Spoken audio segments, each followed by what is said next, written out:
2, 1, 2, 4.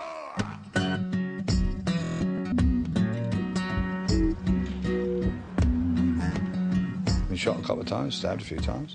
But that's because you put yourself in danger. Because I prefer the company of lunatics. I prefer the company of people who live on the edge rather than the straight life. It's not for me. I don't like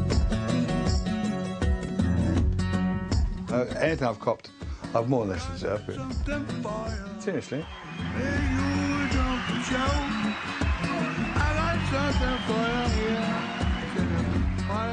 So what have you done to your leg? What have they done to my leg? I had a thing called a Baker's cyst, which is a quite common thing apparently. It's a build-up of the synovial fluid. What keeps your joints from sticking together at the edges. From years of standing on one leg, basically, playing 15 or 20 kilos of Les Paul guitar. And I kept sort of staggering to the right. I thought, this can't be right. And one day it went, bink. Half the toes would go one way and half the toes would turn around thing on the other side. So off she goes. Hey, peg leg Martyn.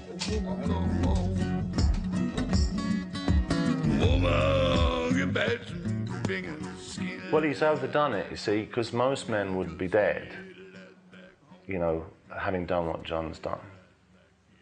Some people say he's self-indulgent. Some people say that he is willfully destructive.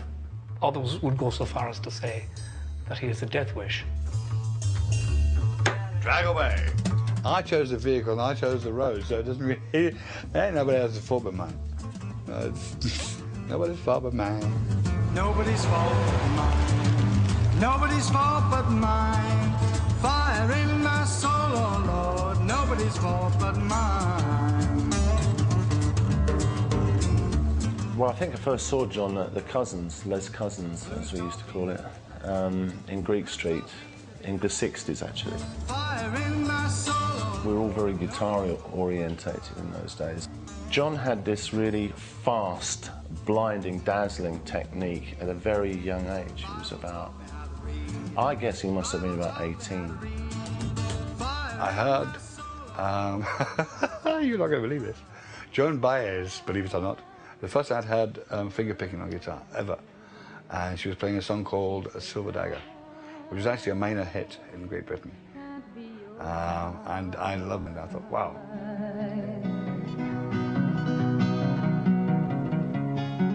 And a school friend of mine, his father was a bit of a raver, and he had a Davy Graham album.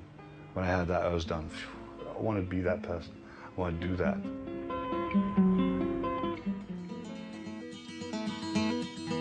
My parents were both nutters in their own way. They sang light opera. My parents were divorced very early. I think I was about 2, I'm not really sure about 8. And I brought up with my grandmother and my father in Glasgow.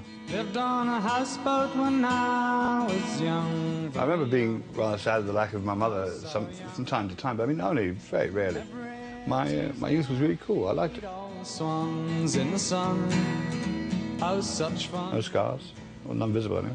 Then one day a man was seen chugging along on his river. By the time I got to running away age, I was really interested in making music, and I couldn't survive on what I would get money-wise in Scotland. Just couldn't do it. I was eating a Yankee at that point. I became John Martyn down to a guy called Sandy Glennon, who was my first agent.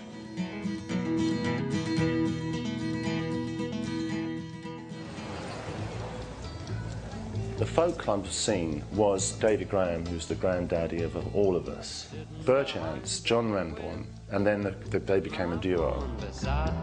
Of course, everyone moves to London. I went there primarily to make money and escape having to work in any way or fashion and to live the life of a bohemian. The Cousins, as we called it, was actually supposed to be Les Cousins. And, I mean, for years I thought it was own bloke called Les Cousins, you know. There was a real buzz. Everyone knew everybody else. Bob Dylan played there, Spider John Kerner played there, Joan Baez played there. In those days, these people weren't famous. And they'd all do 3 sets. And in between, they'd have the cannon fodder like me. And it was wonderful. don't know by now. Going to a John Martyn gig in 1967-68 was much more like a happening from that time. I remember John being in Cousins in the club, sort of playing in this little cellar. He was on stage playing, and the phone rang in the corridor, and he just reached out, and picked up something, hello, you know, and just carried on this conversation about, you know, with the audience in front of him, and you know, things like that's very spontaneous. John came in like the young kid. He just brought this kind of boyishness, couldn't give a tuppeny toss, played a cheap guitar and made it sound like a, you know, the most expensive instrument you could play, full of vim and vigour and life. In a foreign city once again, he was the first white artist I ever signed, and his music was a million miles different from what I was doing in general, because at that time I wasn't even doing anything much in rock and roll or anything. In fact, I was doing nothing in rock and roll. I was just in Jamaican music. But I liked him, and I loved his voice and his playing, so I signed him. I say London was a mecca, you know, so London conversation, even the word London, you know, swinging London. It was in those days, you know, and it was a big thing. London was like, everyone in Scotland bought it because it had London in the He's gone down south and made it, man. He's got an album. Look at that, pal. That's him on the guitar. I know him. I went to school with him. As the mist keep tumbling down.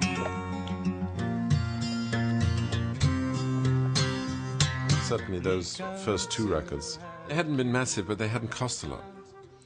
My sort of influences are jazz labels, you know, Blue Note Records, and so it's more important to work with an artist's career, and the records are like milestones in the career.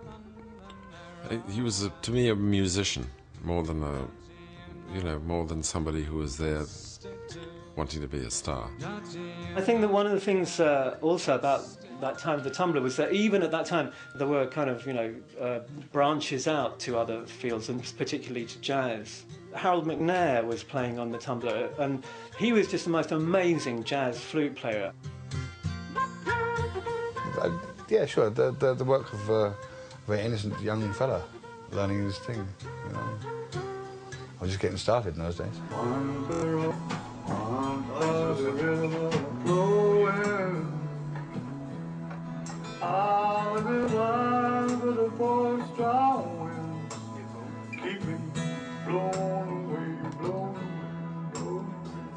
One day down by the seaside, I decided to despair.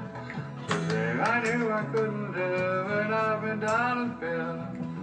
One for the road, one for the river flowing. I don't actually know the name of the album. I don't know what the fuck to, I mean, another one out the way. Well, cop this. I shagged Michael Tyson.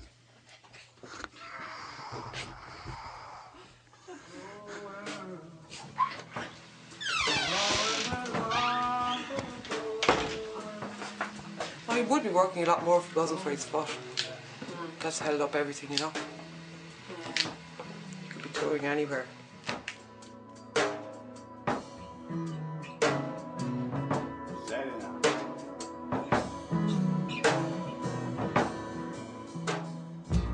Let me use your eyes.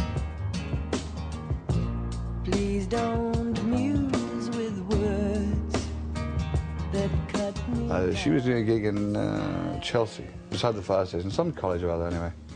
And I went and did a guest spot. He was only 19. He was really a beautiful man. Beautiful golden curls and big grin and 6 foot and nicely built. To treat a woman kind. We were introduced, and he sort of looked at me, and apparently he said, "Oh, I saw big eyes, big tits and a big ooter," and I thought, I'd love to fuck that, you know, basically. Yes!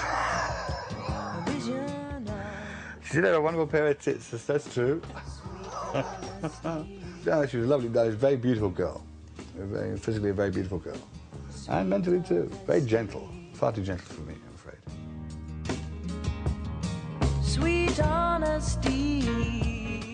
He wasn't a boozer then, as far as I was concerned. In those days, it was all, we were all smoking pot, you know, like, scrape me off the ceiling, man, you know.